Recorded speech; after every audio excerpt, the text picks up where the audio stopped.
اعوذ باللہ من الشیطان الرجیم بسم اللہ الرحمن الرحیم۔ آج سورہ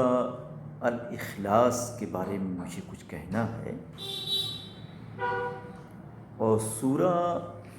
الاخلاص جو اس کا نام ہے الاخلاص، اس کا مفہوم یہ ہے، اگر آپ سورت کی جو 4 آیات ہیں اس کا اگر آپ جائزہ لیں تو اس سورہ میں اللہ تعالیٰ کے 5 اوصاف بیان کیے گئے ہیں، اور ان 5 اوصاف کے بارے میں وہ اپنے بندوں سے یہ چاہتا ہے کہ وہ بالکل مخلص ہوں اور ان اوصاف کو کہ ماننے کے سلسلے میں کہیں سے ان کے اندر کوئی کجی، کوئی ٹیڑھ نہ ہو، بالکل کھل کر دل سے، اندر سے یہ تسلیم کریں کہ جس اللہ کو ہم مانتے ہیں، جس اللہ کی ہم عبادات کرتے ہیں، اگر اس اللہ کی تعریف کرنا ہو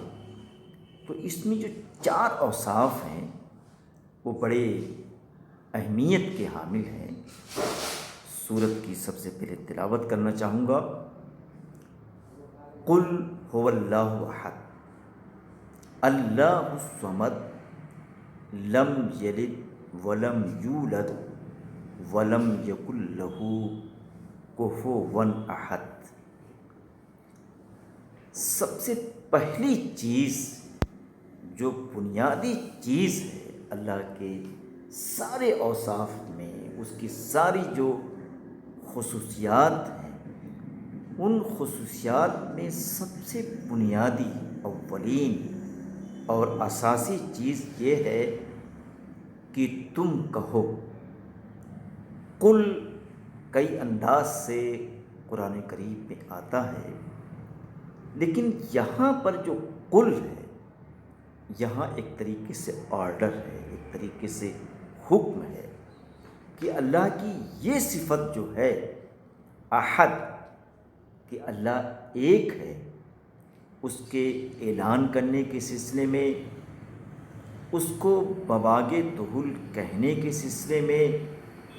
اللہ کے جو باغی ہیں، بغات ہیں، سرکش ہیں، جو شرک میں ڈوبے ہوئے ہیں، ان کے مابین یہ اعلان کیا جائے کہ اللہ ایک ہے۔ آپ نے حضرت بلال کی رودات پڑھی ہے، ان کی مصیبتوں کا، ان کی مشقتوں کا اور ان کی دشواریوں کا جو ایک سبب تھا، صرف یہی تھا کہ وہ احد کرتے تھے۔ لیکن میں یہاں ایک بات اور بھی کہنا چاہتا ہوں۔ اب کسی انسان سے پوچھئے، یہاں تک کہ مشرکین سے پوچھئے، تو وہ بھی کہے گا کہ اللہ ایک ہے۔ لیکن اللہ کو ایک کہنے کا مفہوم، اللہ کو ایک تسلیم کرنے کا مطلب یہ ہے کہ وہ جو کچھ کہتا ہو اور جو کچھ اس نے کرنے کا حکم دیا ہو، اس کو پورے طریقے سے کیا جائے، اس پر عمل کیا جائے۔ مستقلاً آپ اسے ایک تسلیم کرتے ہیں، لیکن اس کے احکامات کو توڑتے ہیں۔ زکوٰۃ آپ نہیں دیتے ہیں، استطاعت کے باوجود آپ حج نہیں کرتے ہیں، آپ کو دنیاوی ذمہ داریاں دی گئی ہیں، آپ کو ٹیچر بنایا گیا ہے، لیکن آپ پڑھاتے نہیں ہیں۔ آپ ملک کے صدر ہیں، ملک کے وزیر اعظم ہیں، لیکن اس کی ذمہ داریوں کی نبھاتے نہیں ہیں، تو یہ اللہ کو ایک کہنا، اللہ کو ایک تسلیم کرنا، اس کا کوئی مفہوم نہیں ہے۔ اللہ کو ایک کہنے کا یہ مطلب ہے کہ وہ چیزیں جو معروف ہیں، جو حسنات ہیں ان حسنات پر عمل کیا جائے، حسین راستوں پر چلا جائے، اور جو منکرات ہیں، جو سیئات ہیں، جو برائیاں ہیں، ان برائیوں سے دور رہا جائے اور دور رہنے کی تلقین بھی کی جائے۔ اگر خود آپ دور رہتے ہیں لیکن دور رہنے کی تلقین نہیں کرتے، قرآن آپ جانتے ہیں لیکن قرآن پہنچانے کا کام آپ نہیں کرتے ہیں، درس قرآن کا اہتمام آپ نہیں کرتے ہیں، تو یہ اللہ کا ایک کہنا، اس کی وحدانیت کا اعلان کرنا، تسلیم کرنا، یہ معنی خیز نہیں ہے، یہ بالکل سے بے معنی ہے اور اس کا کوئی مفہوم مطلب نہیں ہے۔ تو یہ ہے اللہ کو ایک کہنا، اور ایک کہنے کے جو تقاضے ہیں، یہ اس کے مطالبات ہیں، اس کو پورا کیا جائے۔ یہ اللہ کی پہلی صفت ہے جو یہاں پر بیان کی گئی ہے، اور اللہ کے ایک کہنے کے سلسلے میں وہ آپ کے اخلاص کو دیکھنا چاہتا ہے۔ اللہ اپنے بندوں کا امتحان لینا چاہتا ہے کہ ایک کہہ کر اس کا رخ کیا ہے، اس کا التفات کیا ہے، اس کے رجحانات کیا ہے، اس کے خیالات کیا ہے۔ اگر آپ کا خیال یہ ہے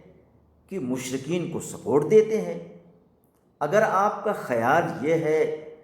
کہ اسرائیل کے دست و بازو کو مضبوط کرتے ہیں، تو ایسا ایک کہنا لا حاصل ہے، بالکل عبث ہے، بیکار ہے۔ اور دوسری جو صفت ہے، ایک طریقے سے اللہ یہ کہنا چاہتا ہے کہ یہ بتاؤ تم اللہ کو ایک مانتے کیوں ہو، اس کی وحدانیت پر مستقل تمہارے اندر ایک تڑپ کیوں ہے، کیوں اس کی وحدانیت کا اعلان کرتے ہو۔ آگے کی جو بات بتائی گئی وہ ایک طریقے سے سبب ہے، ایک وجہ ہے۔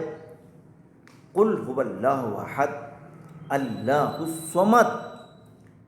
اس کو ہم اس لیے ایک تسلیم کرتے ہیں، اس کے واحد ہونے کا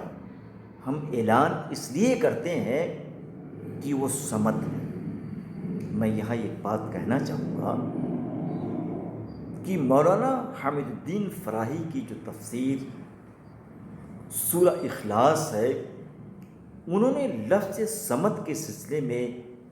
جو تحقیق پیش کی ہے، لفظ صمد کے سلسلے میں جو توضیح پیش کی ہے، اس توضیح کو، اس تفسیر کو کہ قرآن کا جو یہ لفظ ہے اس کے معانی کیا ہے، اس کی وضاحت کیا ہے، اس کی توضیح کیا ہے، مولانا فراہی نے بڑے علمی انداز پہ، بڑے سلیقے سے اس کو بیان کیا ہے۔ اگر مولانا فراہی کی اس تفسیر کو پڑھیں گے تو صمد کا مفہوم کیا ہے، اس کا لب لباب کیا ہے، پورے طریقے سے آپ سمجھ جائیں گے۔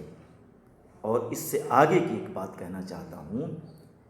کہ جو سیرت النبی ہے، سید سلیمان ندوی نے بھی اس لفظ کی وہاں تشریح کی ہے، بلکہ میں یہ بھی کہنا چاہوں گا کہ مولانا فراہی کی اس تشریح سے، اس توضیح سے قطعاً کچھ بہتر طریقے سے سید صاحب نے صمد کی تشریح سیرت النبی میں کی ہے۔ بس صرف مجھے اتنی سی بات کہنی ہے کہ سیرت النبی آپ کے سامنے ہو، مولانا فراہی کی تفسیر سورہ اخلاص سامنے آپ کے ہو، تو اس لفظ کو سمجھنے کے سلسلے میں بڑی سہولت ہوگی۔ اور صمد بیسیکلی اسے کہتے ہیں، اس دیوار کو یا اس پہاڑ کو کہتے ہیں کہ اس پہاڑ کی طرف آپ دیکھنا چاہیں یا کچھ کرنا چاہیں، آپ اگر کر نہ سکیں اسے صمد کہتے ہیں۔ صمد ایک طریقے سے سردار کو کہتے ہیں کہ جس سردار کے سامنے سب جاتے ہوں، سردار چونکہ مرجع ہوتا ہے، مصدر ہوتا ہے، جائے التفات ہوتا ہے، تو یہی اس کا مفہوم صمد ہے۔ اور مفسرین نے اس کا ترجمہ یہ کیا ہے کہ صمد کا مفہوم یہ ہے کہ وہ دنیا کی تمام مخلوقات سے، دنیا کی تمام چیزوں سے وہ بے نیاز ہو، مستغنی ہو، اور سب اس کے محتاج ہوں۔ اللہ تعالیٰ کی یہ ذات ہے کہ وہ کسی کا محتاج نہیں ہے، بلکہ دنیا کے جتنے محتاجین ہیں، مفلسین ہیں، مفلوق الحال لوگ ہیں، بلکہ میں تو یہ کہوں گا کہ جو ایتھیسٹ اور منکرین ہیں، وہ بھی کبھی کبھی ایسا وقت آتا ہے کہ ان کی زبان سے فطری طور پر، غیر شعوری طور پر نکل آتا ہے اور اللہ کی پکار بیٹھ آتے ہیں۔ قرآن نے اس کی مثال دی ہے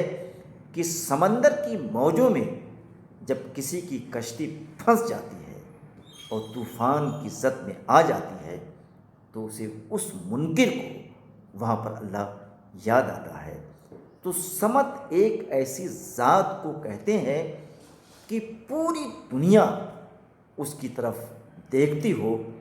لیکن وہ کسی کا محتاج نہ ہو، وہ کسی چیز کی طرف، کسی شخص کی طرف کسی سوال کو لے کر حاضر نہ ہو۔ تو صمد کا یہ مفہوم ہے۔ اور صمد کی صفت یہ بھی مطالبہ کرتی ہے کہ اگر ایسی صفت کا، ایسی بے نیازی، ایسا استغنا کسی شخص کے یہاں ہو، کسی رب کے یہاں ہو، تو اس کو واحد کیوں نہ کہا جائے، اس کی وحدانیت کا اقرار کیوں نہ کیا جائے۔ یہ دو صفتیں اللہ تعالیٰ کی یہاں پر بیان کی گئی۔ اور اس کے بعد ہے لم یلد، کہ اللہ کی جو ذات ہے اس نے کسی کو جنا نہیں ہے۔ جس طریقے سے انسان کو جنتا ہے، اس میں اس کا خون شامل ہوتا ہے۔ تو یہ جو انسانی تخلیق کے مراحل ہیں، ان مراحل سے گزر کر اس نے کسی کو دنیا میں پیدا نہیں کیا ہے۔ وہ خالق تو ہے، لیکن اس طریقے کا خالق ہے کہ قرآن نے جس کو یہ کہا ہے کہ کن فیکون، کہ بس وہ کہتا ہے اور چیزیں ہو جاتی ہیں۔ تو یہ اس کی تخلیق ہے، یہ اس کا خلق ہے۔ ولم یولد، اور کہتے ہیں کہ دنیا کی کوئی ایسی چیز نہیں ہے کہ جو اس کے ذریعہ پیدا کی گئی ہو، یہ بھی ایسا نہیں ہے۔ جو نظریہ تثلیث ہے عیسائیت کا، حضرت عزیر کو اللہ کا بیٹا مانتے ہیں، حضرت عیسیٰ کو اللہ کو بیٹا مانتے ہیں۔ میں یہاں علماء کرام سے کہنا چاہتا ہوں کہ نظریہ تثلیث کی جس طریقے سے تردید سر سید نے اپنی کتاب تبیین الکلام میں کیا ہے، اب تک جو میری کوتاہ نظر ہے کسی عالم دین نے اس سے بہتر طریقے سے نہیں لکھا ہے۔ سر سید چونکہ کتب مقدسہ سے براہ راست واقف تھے، انہیں عبرانی آتی تھی، اور ان کا جو لٹریچر تھا تثلیث سے متعلق اس کو انہوں نے پڑھا تھا۔ تو سر سید نے قرآن کا اور کتب مقدسہ کا موازنہ کرتے ہوئے یہ بتایا کہ عیسائیت کا نظریہ تثلیث بالکل غلط ہے۔ تو میں اپنے دوستوں سے، اپنی امت مسلمہ سے اور قرآن کا شوق رکھنے والوں سے ایک کہنا چاہوں گا کہ سر سید کی کتاب جو تبیین الکلام ہے، اس میں نظریہ تثلیث کی تردید کی گئی ہے، تنسیخ کی گئی ہے، اس کو ضرور پڑھا جائے۔ تو یہ جو کہا گیا ہے لم یلد ولم یولد، تو پوری تفسیر آپ کو تبیین الکلام جو سر سید کی ایک شاہکار تصنیف ہے، اس کو پڑھ کر آپ اس کی تفسیر میں، توضیح میں آسانی سے جا سکتے ہیں۔ تو ایک طریقے سے اللہ کی چار یہ صفتیں ہیں کہ اللہ ایک ہے، پھر کہا گیا کہ اللہ صمد، بے نیاز ہے، تمام چیزیں اپنا دست سوال اس کے سامنے دراز کرتی ہیں، لیکن وہ کسی کے سامنے دست سوال دراز نہیں کرتا ہے۔ وہ کسی کے در پہ جا کے سوالی نہیں بنتا ہے، ہر شخص، ہر شے جو جاندار ہیں یا غیر جاندار ہیں، سب کی سب اللہ کے سامنے سوالی ہے۔ اور اس کے بعد آخری جو صفت ہے، وَلَمْ يَكُن لَهُ كُفُوًا أَحَدٌ، یہ 3 صفتیں بنائی گئی کہ واحد ہے وہ، صمد ہے وہ، لم یلد ہے وہ، ولم یولد ہے وہ۔ یہ جو 4 اوصاف ہیں، اس کے جو 4 امتیاز ہیں، اگر ان امتیاز کا تجزیہ کیا جائے، ان امتیاز کا بغور جائزہ لیا جائے، تو ہم یہی کہیں گے کہ ایسی ذات کسی اور کی ہو، ایسی صفات کسی اور کے ہوں، یہ ممکن نہیں ہے۔ وہ عدیم النظیر ہے، وہ عدیم المثال ہے۔ اس جیسا آپ لانا چاہیں، اس جیسا کوئی ڈھونڈنا چاہیں، یا وقت کے فرعون بننا چاہیں اور اپنے آپ کو انا ربکم الاعلی کہیں، تو ایسے کتنے فراعین آئے، ایسے کتنے مشرکین آئے، لیکن آج وہ پیوندے زمیں بن گئے ہیں، اور اللہ کی ذات باقی ہے، دائم ہے، ابد الآباد ہے۔ ہم اس کی ہمیشگی کے بارے میں صرف یہ کہہ سکتے ہیں کہ وہ لازوال ہے، لیکن اس لازوال شخصیت کے بارے میں کچھ بتانا چاہیں تو ہماری زبان اس سے قاصر ہے۔ تو کہتے ہیں کہ کفواً احد، کہ وہ بالکل سے اکیلا، وہ بالکل سے اس کی لیس کمثلہ شیء قرآن میں آیا ہوا ہے کہ تم اللہ کی کوئی مثال لا سکتے ہو؟ اللہ کی جو ذات ہے، اس ذات کے برابر ہمسر، ہم پلہ کسی کو کھڑا کر سکتے ہو؟ ممکن نہیں ہے۔ تو میں آج اپنے بھائیوں سے، برادران اسلام سے یہ درخواست کرنا چاہتا ہوں، بلکہ یہ سورہ آپ سے مطالبہ کرنا چاہتی ہے، آپ سے التماس کرنا چاہتی ہے کہ اگر تم اللہ کو جاننا چاہو تو اس سورہ کو خلوص دل کے ساتھ، صدق نیت کے ساتھ، اخلاص کے ساتھ اسے پڑھو۔ اگر پڑھو گے تو اللہ کو پہچان جاؤ گے، اگر پڑھو گے تو اللہ سے قریب ہو جاؤ گے، تو اللہ کی قربت چاہتے ہو، اللہ سے نزدیک ہونا چاہتے ہو، اللہ سے دوستی کرنا چاہتے ہو، تو اس سورہ کو ضرور پڑھو۔ میں انہی کلمات کے ساتھ آپ سے اجازت چاہوں گا کہ ہم سب لوگوں کو قرآن پر، قرآن کی تعلیمات پر عمل کرنے کی توفیق دے۔ وآخر دعوانا عن الحمد للہ رب العالمین۔